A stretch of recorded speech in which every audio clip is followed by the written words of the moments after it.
They are doing these deceptive pricing tactics, this theft by deception of the communities that are relying on it because it's the only option that they may have to shop for several miles. It's basically banking on the fact that the people of these communities either don't know how or don't have the monetary ability to fight them. Today we are diving a little bit deeper into Dollar General.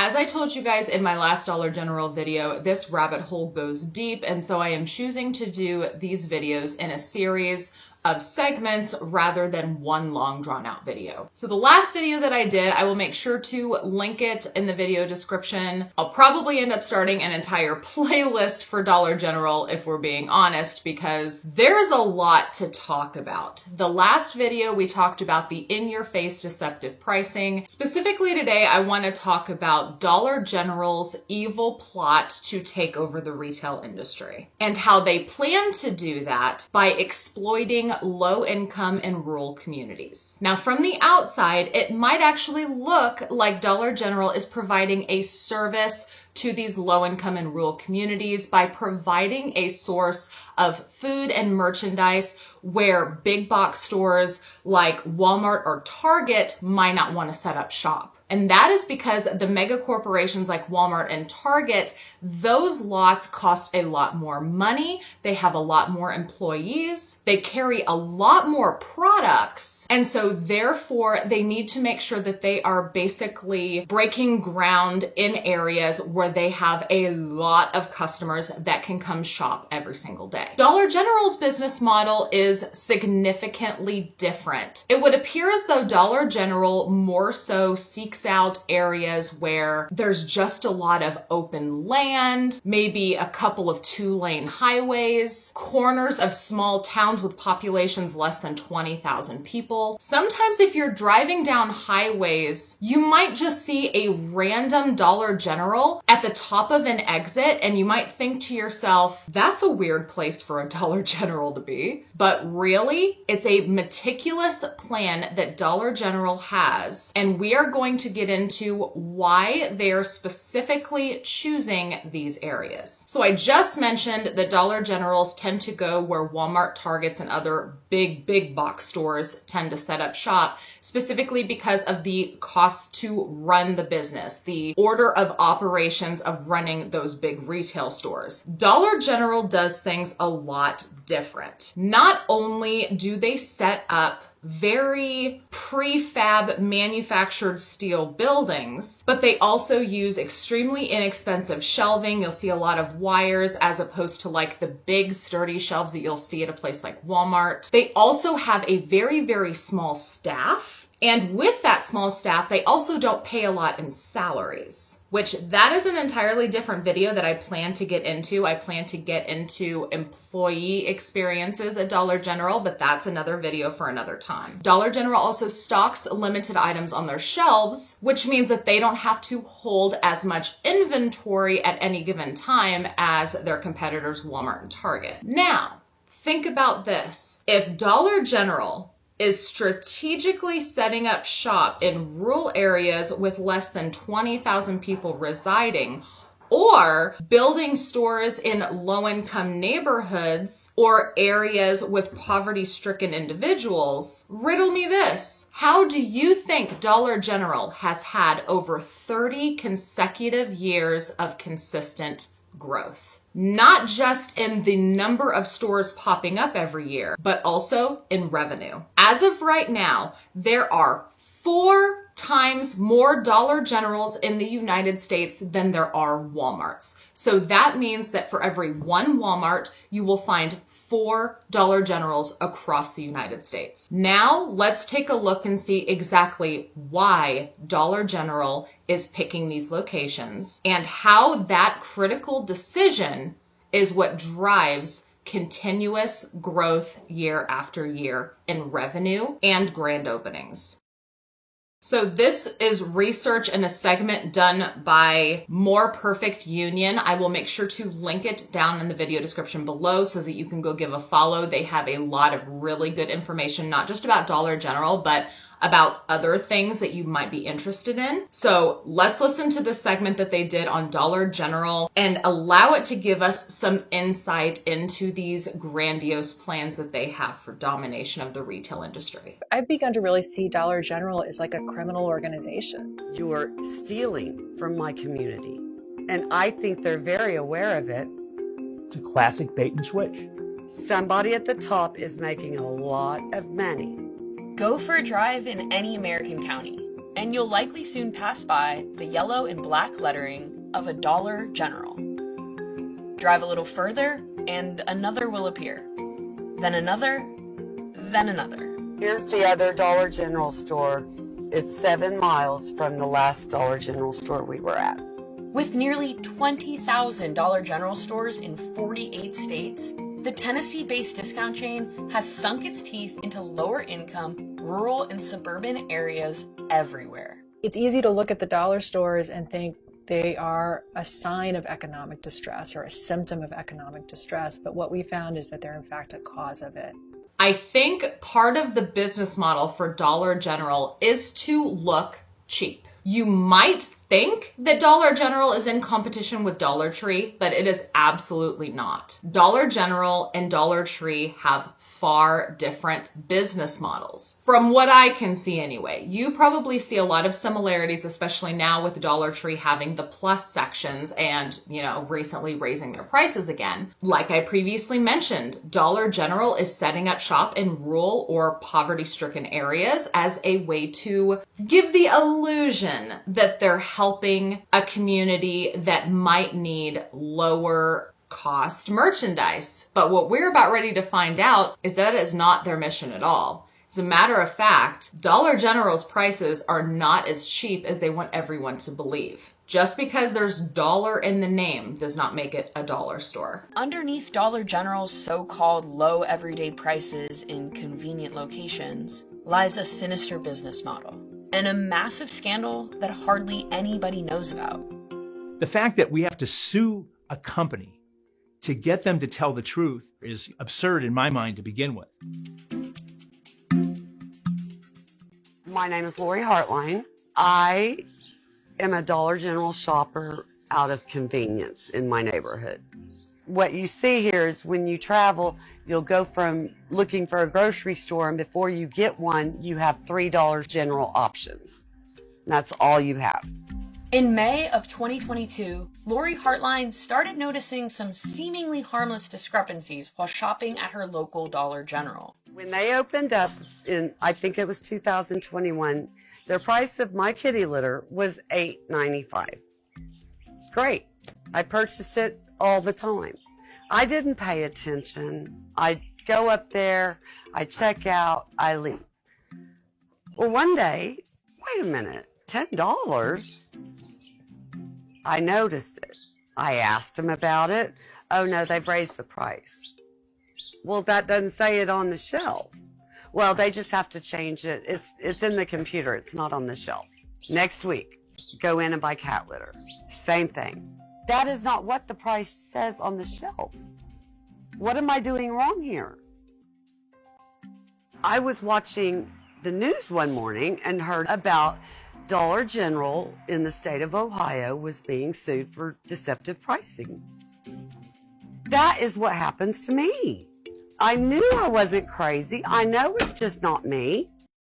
So I did also want to add something that I noticed was a common comment in my last video where I was talking about Dollar General's deceptive pricing and the store shelves not matching register and this lawsuit that's going. There was a lot of people in the comments that were saying that it's not necessarily Dollar General purposefully trying to do price deception, but rather the fact that they so grossly understaff and underpay their workers that there's just not enough time to change the labels on the shelves. So again, I do plan to deep dive more into the scandals with being a Dollar General employee employee and how horribly these employees are treated and the poor work conditions that they are forced to endure. But I don't necessarily think that that is the only reason why the prices on the shelves don't match up at the register. I think it goes deeper than that. After months of repeatedly being overcharged by Dollar General, Lori wrote a letter to the Oklahoma Attorney General. And within 2 days, I got a response that they forwarded the letter. Great. They responded back, Dollar General did, and they apologized and they said, we'll have a gift card for you. I said, okay, well, let me just ask, how much is it for? $10. Tell her to keep it. I don't want it. It was insulting.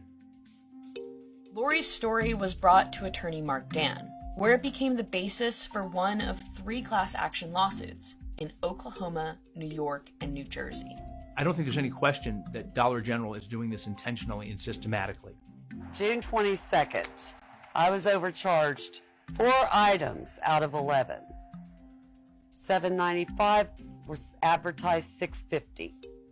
If you tell me one thing and then charge me something else, in almost every jurisdiction in America, that would be theft by deception. Corporations, as we now know from the U.S. Supreme Court, are people, and people need to follow the law. So that just goes to say, too, even if it is just innocent in the eyes of Dollar General and there's just not enough staff and there's not enough time to do all of the work with the little staff that they have, that they just, neglect to change the prices on the shelves because there's more important things to do. There's items that need stocked on shelves. There's people that need checked out at the cash register. The idea that the tags on the shelves really aren't that important, it still doesn't make it right. It's still theft by deception. It is. And Dollar General needs to be held accountable, and they are, because there is currently pending lawsuits for it. Dollar General's deceptive business practices run deeper than most realize, according to Stacy Mitchell,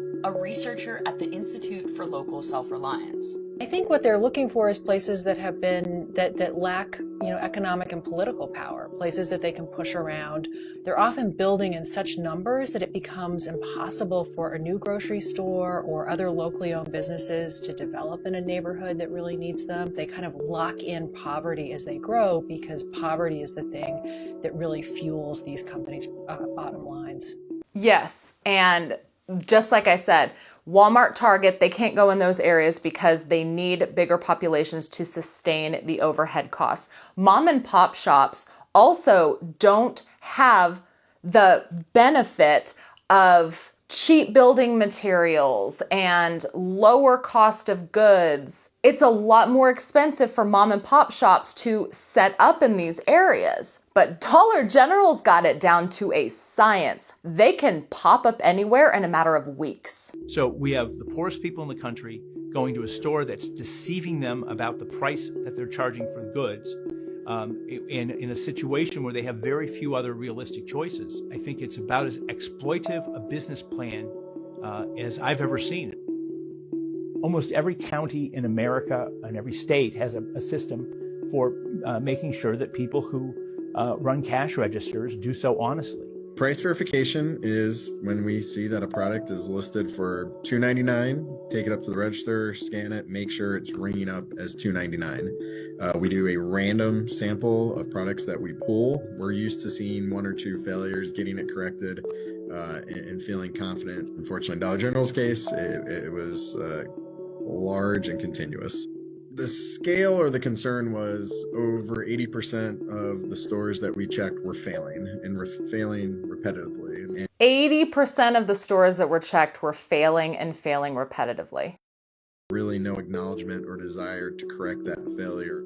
Despite being cited repeatedly, Dollar General neglected to correct the problem, prompting the Ohio Attorney General to file litigation against the store. One unique component in our conversation was the recognition of how Dollar General staffs or short staff were receiving no guidance and were just kind of keeping the place open as best they could, not really necessarily aware of the price verification challenge, their duty and responsibility under Ohio law, and then opportunities to correct it. If you have designed a business where you are deliberately understaffing your stores, you're deliberately cutting costs. Yeah, deliberately undercutting staff, not having enough people on staff, because payroll can be a very, very large part of any business's bottom line. And so that's why you won't see more than 1 or 2 people at Dollar General at any given time. But again, we're diving deeper into that soon. You're going to end up having these kinds of, widespread mistakes in pricing. I mean, that's just the reality of you are not actually providing enough labor to comply with the law and make sure that people are getting charged what the price actually is. They have decided that they can make more profit by violating all of these laws, by understaffing, by cutting corners. And right now, the fines that are associated with doing that are simply a cost of doing business. They are too low to make a difference and to stop this organization from behaving this way. Dollar General has been fined over $20 million by states and the federal government since 2017. But those fines, which pale in comparison to the amount Dollar General has siphoned from communities, have done little to change the company's behavior. There are 19,000 stores. There are literally millions of transactions a day, millions of items sold a day in Dollar General stores. And even if at 10% of the time they're stealing 10 cents on 10% of the items that are sold, we're talking about hundreds of millions of dollars going into the pockets of Dollar General shareholders and out of the pockets of the poorest people in America. If you're a systematic violator of laws as a company, what's the deeper way that we can go after you? At some point, you've got to be shut down if you can't reform your behavior, because clearly this one-off approach that we're using is not working. And I think that it's time for Dollar General to pay the price civilly, to pay the customers for what they've stolen from them, to change their business practices for how they go forward in the future. And I don't think it's far-fetched at all to think that the corporate executives who hatched this scheme ought to be prosecuted. They can build this little metal building in a week, maybe 2 max, and everybody's getting ripped off every day. It's only a quarter here. It's a dime here. It's 35 cents here. Who has the time to go and write a letter and complain over a quarter? Well, I do.